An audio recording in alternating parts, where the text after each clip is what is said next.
Сәлем достар, бүгін біз үй жағдайында өте оңай дайындалатын булочки пісіреміз. Ол үшін бізге жылы сүт 300 грамм, 4 ас қасық құмшекер, жарты шай қасық тұз, 2 жұмыртқа, 1,5 шай қасық дрожж, және 600-650 грамм електен өткізілген ұн, және де 100 грамм кез келген проценттегі сары майымыз қажет. Ең бірінші біз жылы сүтімізді құямыз. Жылы сүтімізге 4 ас қасық құмшекер қосамыз.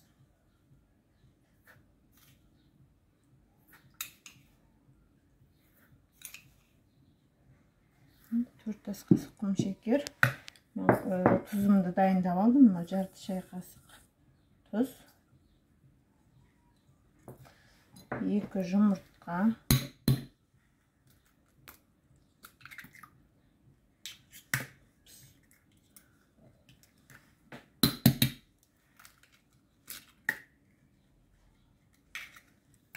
Мына жерде 1,5 шай қасық дрожж.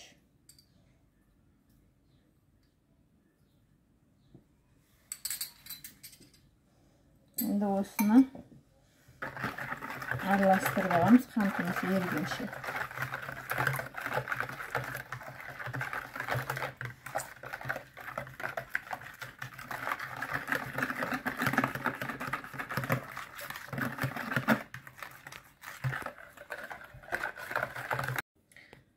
Жақсылап қантымыз ерігенше араластырып алдық.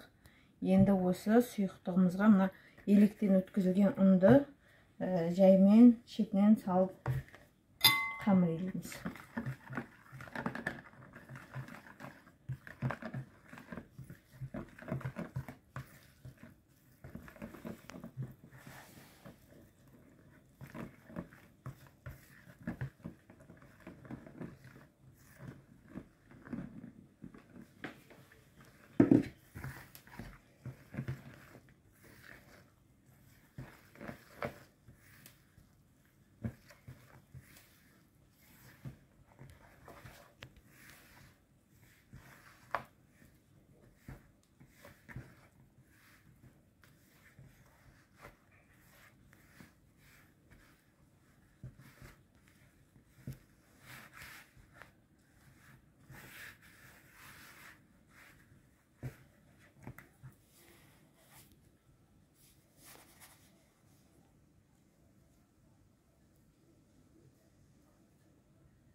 Жұмсақ қамыр илейміз.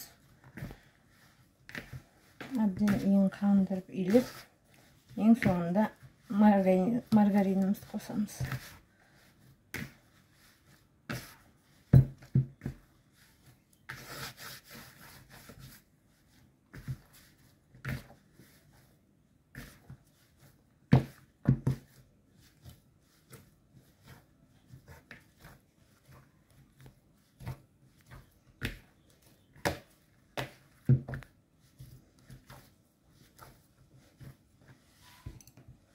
Мынау 100 грамм маргарин.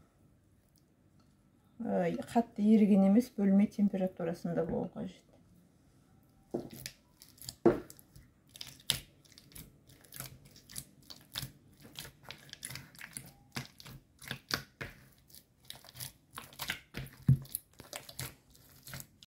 Міне осылай жақсылап иленген жұмсақ қамырымызды көтерілгенше бетін жауып жылы жерге қойып қоямыз.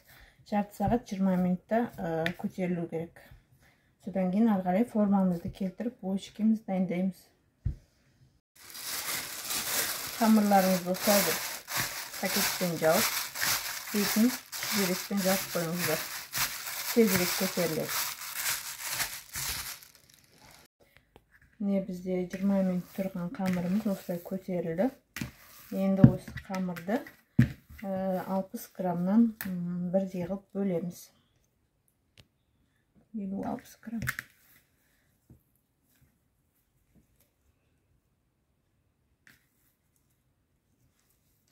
Шүліп дөңгелектеп, бәрін бір келгеді.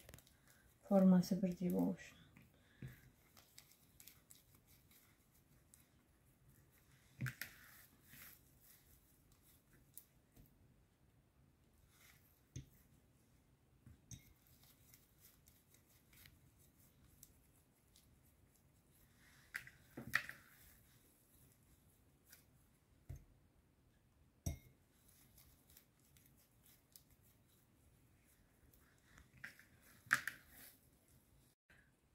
осы қамырымызды бірдей қылып 60 граммнан бөліп дөңгелектеп қойдық. Енді бұл тынғанша бір 10-15 минутқа бетін жауып қоя тұрамыз.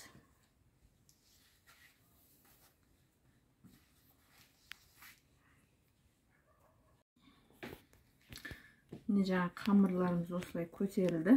10-15 минут тұрып. Енді осыдан ішіне начинка салып, түрлі формада булочка жасаймыз. Мен өзім 2 түрлі формада жасайын қазір. Біреусі макпен, біріншісі.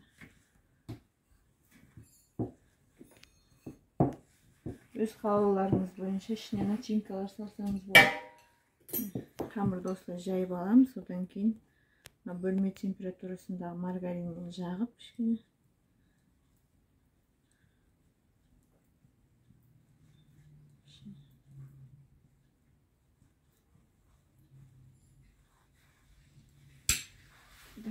Кішкене қант себеміз.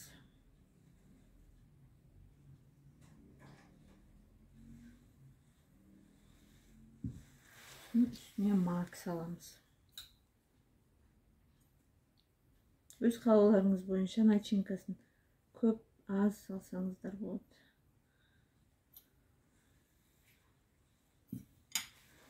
Енді осыны бүйтіп ораймыз.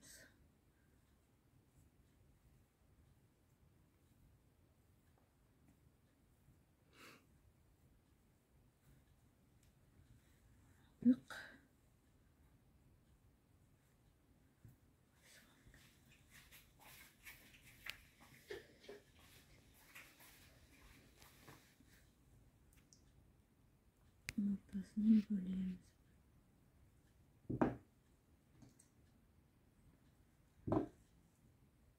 Şimdi jürek tezdi bu.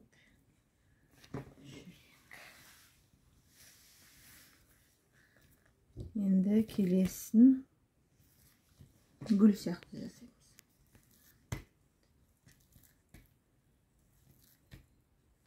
Бұл начинкасыз болады.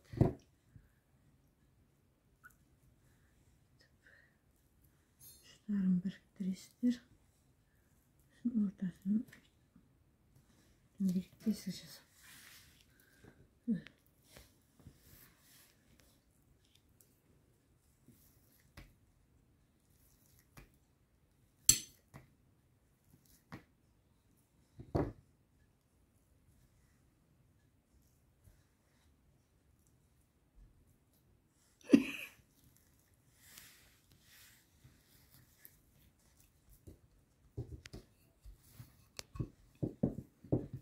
İçine вареная сгущенка салсаңыздар да болады осыны.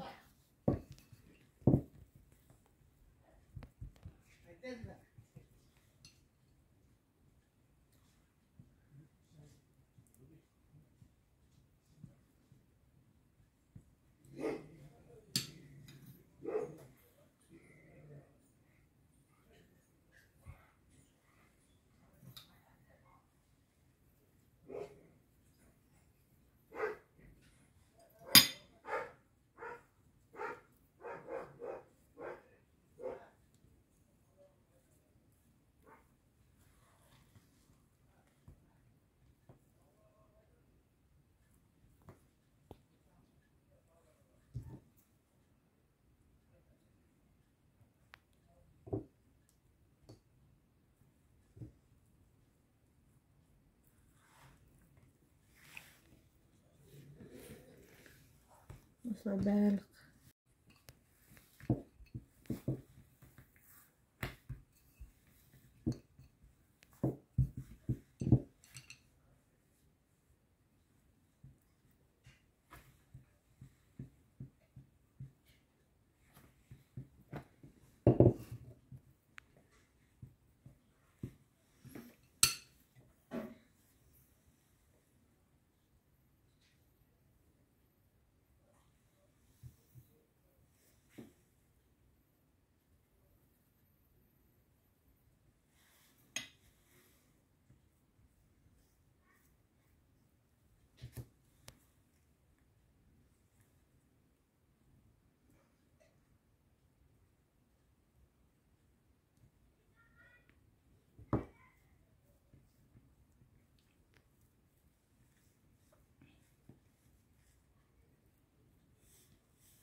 Міне осылай булочкаларымызды майланған табамызға тізіп алдық.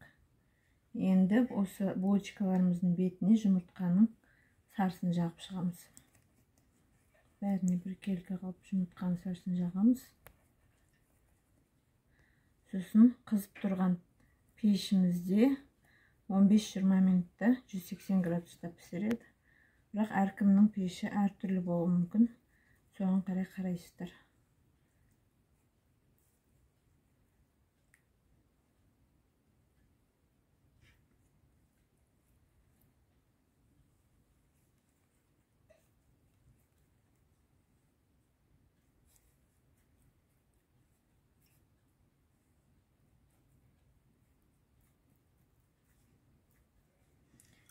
Енді пешімізге саламыз. Міне булочкаларымыз дайын болды. Өте жұмсақ болды.